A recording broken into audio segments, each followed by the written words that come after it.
ప్రభువునందు ప్రియులైన సహోదరి సహోదరులకు ప్రభు అయిన యేసు క్రీస్తు వారి యొక్క శ్రేష్టమైన నామమున ఈ ఉదయకాలమున వందనములు. దేవుని యొక్క మహాకృపను బట్టి ఆయన నామమును ధ్యానించుటకు దేవాదేవుడు మనకిచ్చిన ఈ మంచి తరుణాన్ని బట్టి దేవాదేవునికి వందనాలు చెల్లిస్తున్నాను. ప్రియులారా, నేటి ధ్యాన భాగముగా ఆదికాండము 32వ అధ్యాయం 30వ వచనాన్ని చదువుకుందాం. యాకోబు, నేను ముఖాముఖిగా దేవుని చూచితిని, అయినను నా ప్రాణము దక్కినదని ఆ స్థలమునకు పెనూయేలు అని పేరు పెట్టెను. ప్రియ దేవుని బిడ్డలారా, నీవు దేవుని ముఖమును ప్రార్థనలో చూడగలిగితే నీవు ఎదుర్కొనే మనుషుల ముఖాల యందు దేవుని కృపను రుచి చూడగలవు. తన జీవితంలో ఎన్నో మోసాలు చేసినటువంటి యాకోబు ఒకానొక నిస్సహాయ పరిస్థితిలో పెనూయేలు అనే స్థలానికి వచ్చి దేవునితో పోరాడి ప్రార్థన చేసి దేవుని యొక్క ముఖదర్శనాన్ని చేసుకుంటాడు. ఎప్పుడైతే దేవుని యొక్క ముఖదర్శనాన్ని చేసుకున్నాడో దేవుడు తన యొక్క జీవితాన్ని మార్చాడు. ఇప్పుడు ఏ శత్రువు నుంచైతే పారిపోతున్నాడో ఆ శత్రువుని ఎదుర్కొనడానికి వెళ్తున్నాడు. ఆ శత్రువు ఎవరో కాదు, తన సొంత అన్న అయినటువంటి యాషావు. ఎప్పుడైతే తన అన్నను ఎదుర్కొన్నాడో దేవుని యొక్క కటాక్షము ఆ జీవితాలను మార్చింది. కాబట్టి పరిస్థితులను దేవుడు మార్చి తన అన్న యొక్క హృదయాన్ని మార్చాడు. 33వ అధ్యాయము 10వ వచనములో ఈ మాటను చూస్తాం. అప్పుడు యాకోబు, అట్లు కాదు, నీ కటాక్షము నా మీదనున్న ఎడల చిత్తగించి నా చేత ఈ కానుక పుచ్చుకొనుము. దేవుని ముఖము చూచినట్లు నీ ముఖము చూచితిని, నీ కటాక్షము నా మీద వచ్చినది గదా.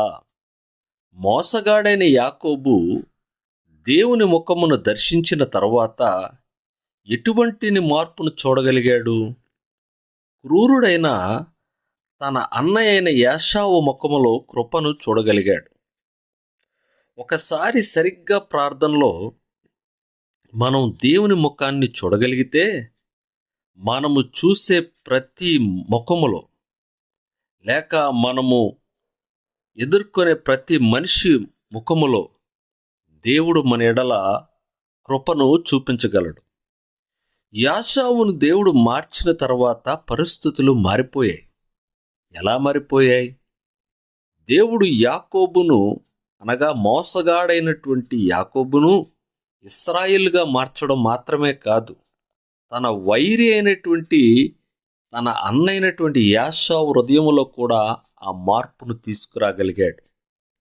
అందుకే దేవుడు క్షమించిన వారిపైన ఎవరు కూడా పగను, ప్రతీకారాన్ని సాధించలేరు.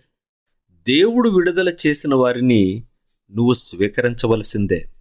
దేవుడు ఒకసారి విడుదల చేసిన వారిని నువ్వు యాక్సెప్ట్ చేయాల్సిందే. దేవుడు మార్చిన వారు కృతజ్ఞత కలిగి ఉంటారు. అందుకే యాకోబు ఒకానప్పుడు దోచుకునేవాడు, ఒకానప్పుడు మోసాలు చేసి తీసుకునేవాడు, స్వార్థంతోనే తన జీవితాన్ని తన యొక్క సెల్ఫిష్గా ఉండేటువంటి వాడు.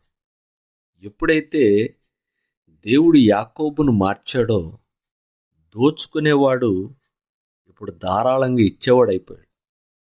తన అన్నను ఎదుర్కొని అంటున్నాడు, ఇదంతా తీసుకో, ఇదంతా తీసుకో, ఇది నీకే, నీకోసమే తీసుకొచ్చాను, నీ మొన్నదంతా కూడా నీదే అన్నప్పుడు వద్దు వద్దు అన్నాడు. కానీ తిరస్కరించేవాని యొక్క మనసులో కూడా దేవుడు స్వీకరించేలా చేశాడు. కాబట్టి ఇప్పుడు యాషావు యాకోబు ఇచ్చిన బహుమానాలను పుచ్చుకున్నాడు. దేవుడు నన్ను కనికరించెను మరియు నాకు కావలసినంత ఉన్నదని చెప్పి అతని బలవంతము చేశాను గనక అతడు దానిని పుచ్చుకొనెను. ఇక యాకోబు బలవంతం చేస్తున్నాడు కాబట్టి దానిని రిజెక్ట్ చేయలేకపోయాడు. ఏశావు కోపాన్ని, పగను, ప్రతీకారాలను పక్కన పెట్టి తమ్ముడిచ్చినటువంటి బహుమానాలను తీసుకున్నాడు. వీటన్నిటికీ మూల కారణం యాకోబు దేవుని సుముఖమును చూచాడు కాబట్టి. నువ్వు దేవుని ముఖాన్ని సంపూర్ణంగా చూసావా? మనలో చాలామంది దేవుని ముఖాన్ని చూస్తే తప్పకుండా మార్పు అనేది వస్తుంది. దురదృష్టం ఏంటంటే మనం ఎప్పుడు కూడా ఇతరుల వైపే చూస్తాం, కానీ ఇతరుల్లో మార్పులు చూస్తాం, ఇతరుల ముఖాలు చూస్తాం, ఇతరుల అభివృద్ధిని చూస్తాం. దేవుని యొక్క ముఖాన్ని మనం సరిగ్గా దర్శించం.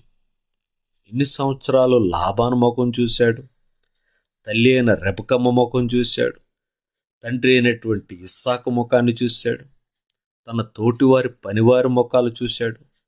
వీళ్ళతోనే నా జీవితం అనుకున్నాడు, కానీ పెనూయేలు దగ్గర దేవుని ముఖాన్ని ఎప్పుడైతే చూశాడో, ఇక యాకోబు చూసే ప్రతి ముఖంలో యాకోబు ఎడల జాలి, దయ, కనికరం ధారాళంగా పుట్టుకొచ్చాయి. దేవుని ముఖాన్ని దర్శించుకుందాం. శత్రువులుగా ఉన్నవారిని కూడా మిత్రులుగా మార్చగలిగే దేవుడు మనకుంటుండగా మన జీవితాలు దీవించబడతాయి, ఆశీర్వదింపబడతాయి. ప్రార్థన. మమ్మలను మిక్కిలిగా ప్రేమించిన మా ప్రియ రక్షకుడు యేసయ్య, నీ నామానికి వందనాలు. అదే కాలం నువ్వు మాకు ఇచ్చిన వాక్య సందేశాన్ని బట్టి వందనాలు చెల్లిస్తున్నాం. నిజమే తండ్రి, if we can see God's face, we can see God in many others faces. నీ ముఖాన్ని మేము చూసినట్లయితే ఇతరుల ముఖాల్లో మా ఎడల కనికరాన్ని, ప్రేమను, జాలిని, దయను నువ్వు చూపిస్తావు తండ్రి. అటువంటి ముఖదర్శనాలు మాకు దయచేసి మా జీవితాలను మార్చి, మా ద్వారా అనేక మంది జీవితాలను కూడా మార్చి నీ దీవెన ఆశీర్వాదాలు పొందే భాగ్యాన్ని మాకు ప్రసాదించు. వాక్యం ఉన్న ప్రతి ఒక్క బిడ్డ జీవితంలో ఈ మార్పును దయచేయమని రక్షకుడు నువ్వు ప్రియుడైనటువంటి యేసుక్రీస్తు వారి శ్రేష్టమైన నామమున ప్రార్థించి వేడుకొనుచున్నాము తండ్రి. ఆమేన్. God bless you. Have a good day. దేవుడు మిమ్మల్ని దీవించి ఆశీర్వదించును గాక.